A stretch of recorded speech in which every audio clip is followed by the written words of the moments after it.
안녕하세요. 작가 태재입니다. 오늘 밤 숲을 산책하면서 숲에 털어놓고 싶은 여러분의 이야기를 들려드리려고 해요. 그럼 같이 걸어볼까요?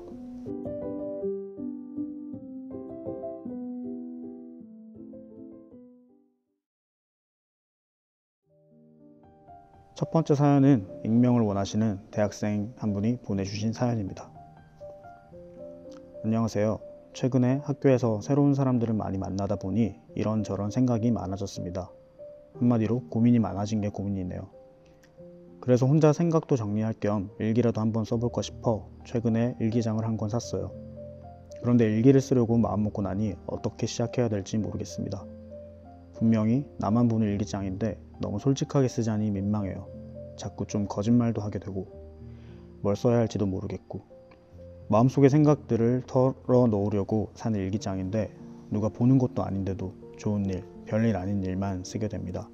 작가님도 나만의 일기를 쓰시곤 하나요? 그럴 때는 솔직하게 쓰시나요?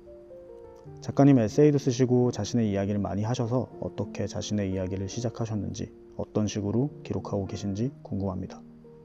라는 사연인데요. 저도 가끔은 이제 일기를 쓰곤 하죠. 매일 쓰진 않는데 이 일기라는 이름이 가지는 그런 부담감들이 있는 것 같아요. 매일 써야 한다? 그리고 뭔가 특별한 일을 쓰고 싶다는 그런 욕심 같은 것들도 생기는데 다 자연스러운 것 같아요. 근데 이제 누가 보지 않는 일기장이지만 또 언젠가는 이 일기를 내가 공개해서 다른 사람들한테 읽힐 수도 있잖아요. 그리고 꼭 다른 사람이 아니더라도 내가 나중에 다시 읽을 수가 있기 때문에 다시 안 볼 내용을 쓴다기보다는 다시 보고 싶은 내용을 쓰는 게 저의 요령이라고 하면 할 수 있겠어요. 그래서 이 일기는 이렇게 봉인을 하는 느낌이 아니라 내가 다시 봤을 때 마음을 약간 산책하는 느낌으로 읽을 수 있도록 작성을 하시면 좋을 것 같아요. 너무 부담 안 가지셨으면 좋겠습니다.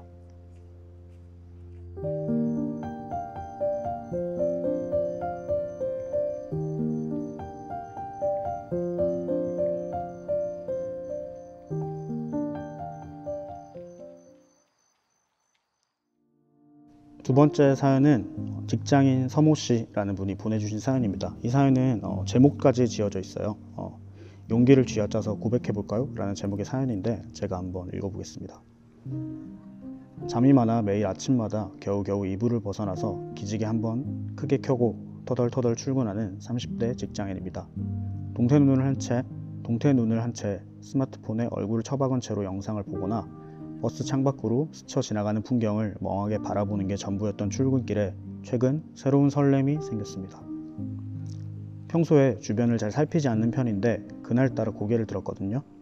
버스에 살짝 열린 유리문 사이로 여름에서 가을로 넘어가는 바람이 불어 들어오는데 그 바람에 머리가 흐트러진 채로 꾸벅꾸벅 졸고 있는 어떤 남자분이 눈에 들어왔습니다. 그냥 그 순간의 장면 자체가 너무 예뻐서 잠시 가만히 보고 있었습니다.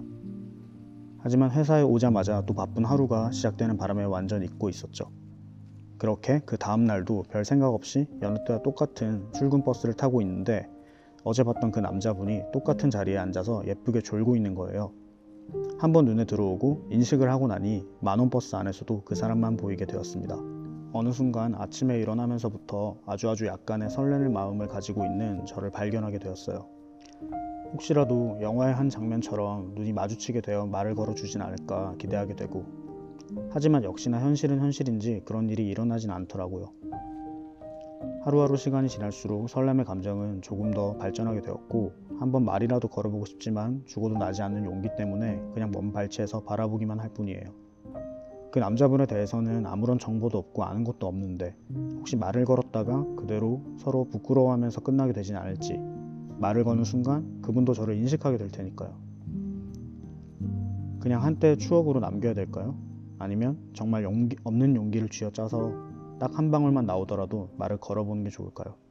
아름다운 기억이 시린 푸름으로 끝맺음 될까봐 너무너무 겁쟁이인 저는 무서워요.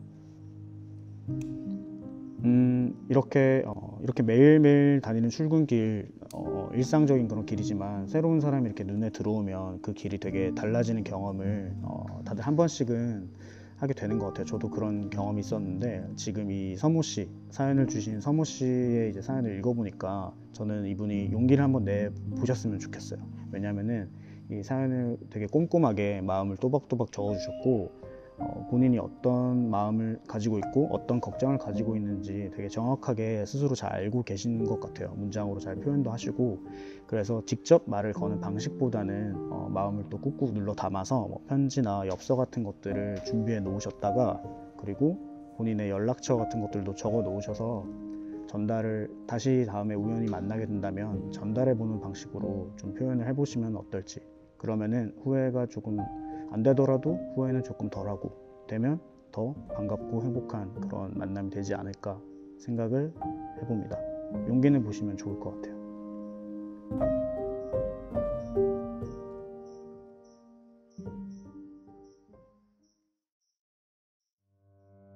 자, 이제 오늘의 마지막 사연입니다. 닉네임 차차차라는 분이 보내주신 사연입니다. 얼마 전에 주변 지인 소개로 소개팅을 했어요. 상대방이 완전 마음에 든 건 아니었지만 나름대로 괜찮은 시간을 보냈던 것 같아요. 그렇다고 막 호감을 느낄 정도는 아니었지만요. 누구를 소개받는 게 아직은 좀 어색해서 호감보단 어색함이 더 컸다고나 할까요?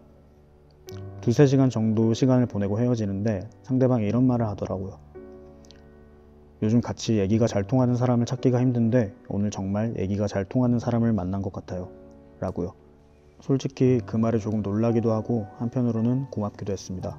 내심 나는 그 정도는 아니었는데 라는 생각에 미안한 마음도 조금 들었습니다. 헤어지고 나서 너무 좋은 시간이라고 연락도 왔어요. 그런데 여기서 반전은 그런 얘기까지 한 상대가 그 이후로는 다시 만나자는 연락이 없다는 겁니다. 제가 그 한마디에 너무 설레발 쳤던 걸까요? 그분이 어떤 마음인지 궁금하네요.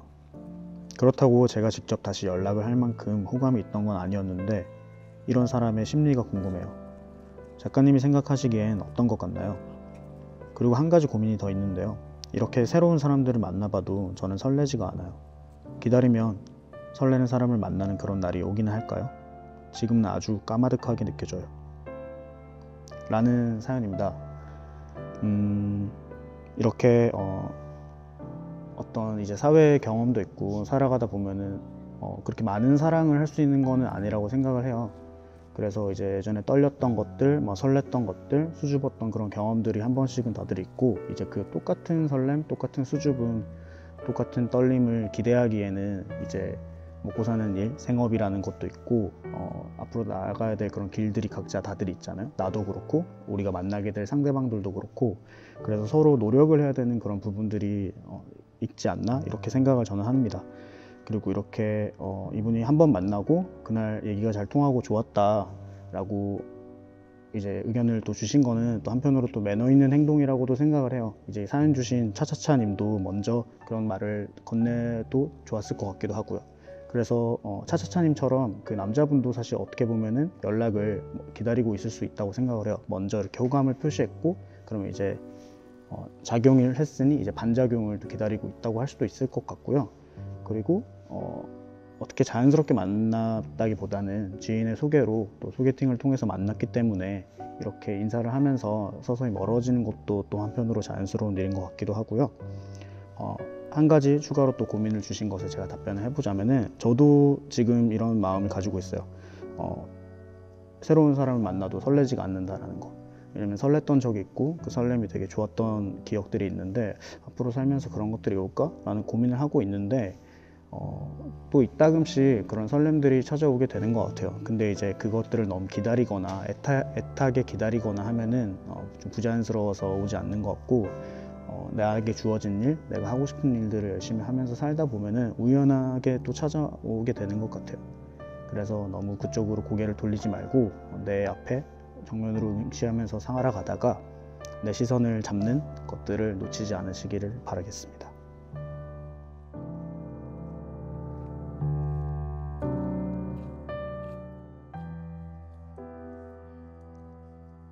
오늘 저와 함께 숲을 걸으며 털어놓은 이야기들이 여러분들께 작지만 요긴한 도움이 되셨으면 좋겠습니다.